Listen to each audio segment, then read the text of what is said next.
Setidaknya ada 3 hal yang paling mendasar menjadi isu utama. Hasto akan membongkar kembali peristiwa-peristiwa yang menurut dia sudah rangkum dalam satu video yang akan dia press riliskan. Apakah itu? Kita bahas.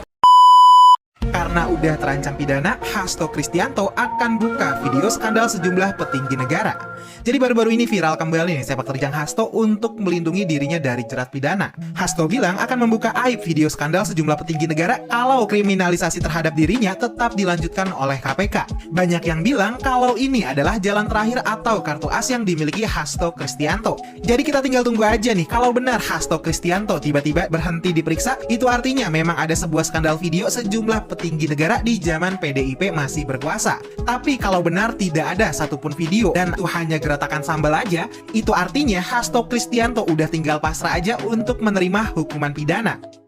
Guys, Anda kembali bersama saya lagi Bang Bill. Di video kali ini saya berada di lokasi, ini kebetulan Cafe Pahadi yang ada di Bali. Kebetulan di Kecamatan Kintamanis. Sayang sekali ini pemandangannya kabut. Kalau seandainya pemandangannya tidak ditutupi oleh embun dan juga kabut atau awan, maka Anda akan melihat betapa indahnya pemandangan yang ada di Bali, guys. Ada gunung yang ya mereka menyebut di sini istilahnya dengan daerah Kintamani, di mana Kintamani ini juga istilahnya Bromonya Bali, guys. Jadi banyak sekali hiburan di sini, banyak sekali pemandangan serta banyak sekali panorama yang menurut saya menarik. Oke.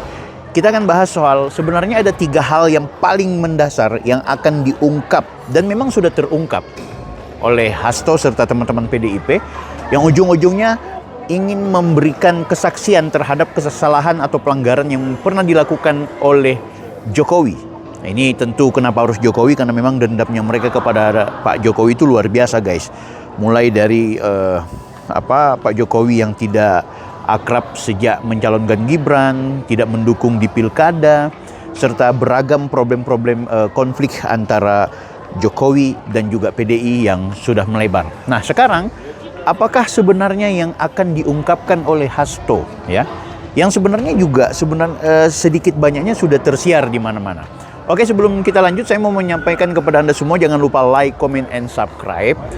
Anda bisa berselancar di video-video saya. Saya membahas soal isu-isu politik nasional dan mudah-mudahan Anda yang sudah menyaksikan video-video saya bisa terus melihat ada hal-hal yang barangkali perlu kita diskusikan.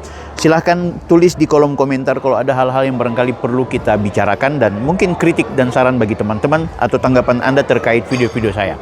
Guys, 3 hal yang saya maksud itu adalah setidaknya ini sudah diramaikan juga. Pertama nih, soal isu 3 periode terhadap sosok yang memiliki ambisi kekuasaan sehingga konstitusi pun sepertinya mau dilanggar dengan perpanjangan masa jabatan 3 periode.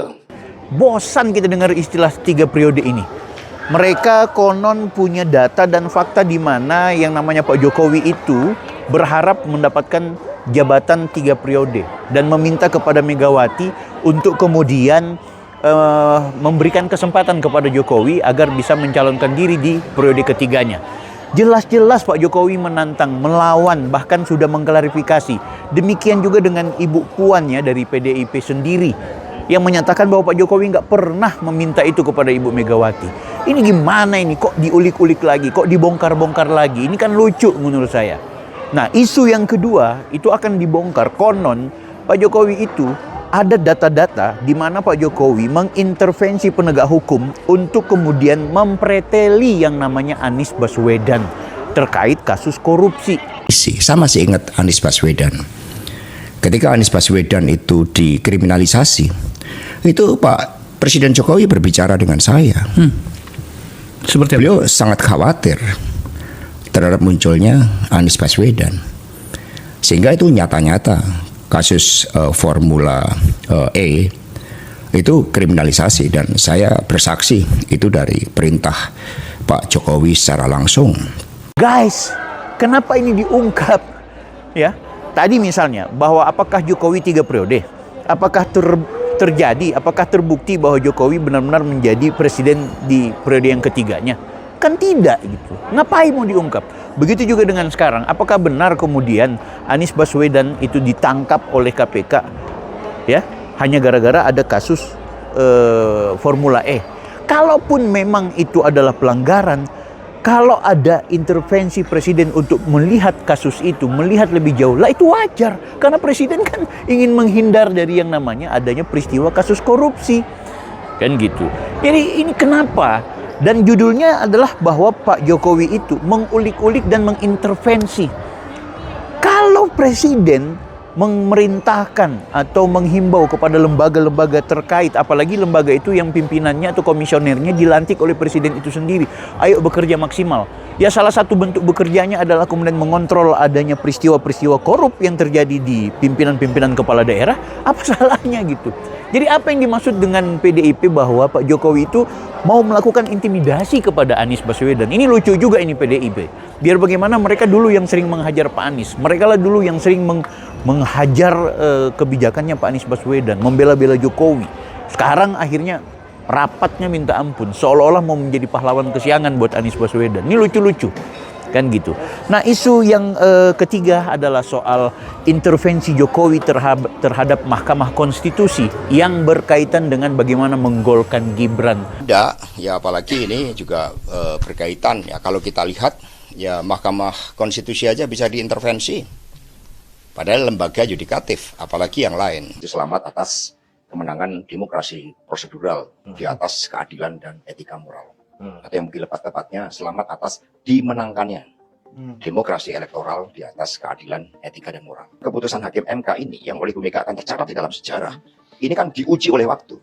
Apakah kemenangan dari demokrasi prosedural di atas etika dan moral akan menghasilkan suatu pemerintahan yang legitimate? Ini kan diuji ketika dihadapkan pada krisis. Meskipun PD Perjuangan itu sekujur tubuhnya penuh luka, panah dan tombak. Itu ada panah politik, ada panah penggunaan instrumen negara, ada panah penggunaan sumber daya negara, ada panah penyelenggara pemilu yang tidak netral. Nah, itu kami tetap bisa menjaga martabat dan kehormatan partai karena dukungan. Guys, sudah jelas. Anda kalau pernah mendengar informasi yang disampaikan oleh Bapak Bahlil, dia menyatakan bahwa yang namanya agenda untuk Gibran jadi wakil presiden itu permintaan Prabowo sendiri. Dan kita juga tahu Gibran itu diusulkan oleh PDIP. Mbak Puan pernah bilang mudah-mudahan Gibran bisa kita ajak untuk menjadi bagian dari calon wakil presidennya PDIP. Artinya PDI tahu juga bahwa kompetisi atau kontestasi Gibran ingin menjadi wakil presiden itu berdasarkan mekanisme hukum dan konstitusional. Kan gitu. Ngapain mau diulik-ulik lagi tiga hal ini yang sebenarnya jadi tidak berdasar dan tidak argumentatif. Semua mengada-ada dan ujung-ujungnya ingin menyalahkan Pak Jokowi. Teman-teman PDI berbenah diri saja. Kita kasihan Pak Hasto, Pak Yasona, dan sekarang nampaknya Ibu Megawati juga pasti terseret-seret oleh karena peristiwa yang selama ini menjadi tradisi di partai ini yang selalu menggunakan cara-cara membabi buta dalam memanfaatkan konstitusi kita, guys. Dan Pak Hasto minta maaf, Anda tidak boleh menyamakan diri Anda sebagai Soekarnois karena kami tidak setuju. Founding fathers kami, Soekarno, kemudian Anda ibaratkan adalah tokoh yang kemudian Anda ikuti jejaknya, tapi Anda melakukan tindakan buruk. Kami menolak ketika Anda menyatakan sebagai pejuang kemerdekaan, tapi ternyata Anda juga mempreteli demokrasi dengan mengakali keadaan bagaimana caranya Anda bisa menyuap KPU RI waktu itu. Guys, silakan Anda menilai apakah pikiran-pikiran ini rasional atau tidak. Anda punya perspektif masing-masing. Jangan lupa like, comment, and subscribe. Saya Bang Bill. Mari kita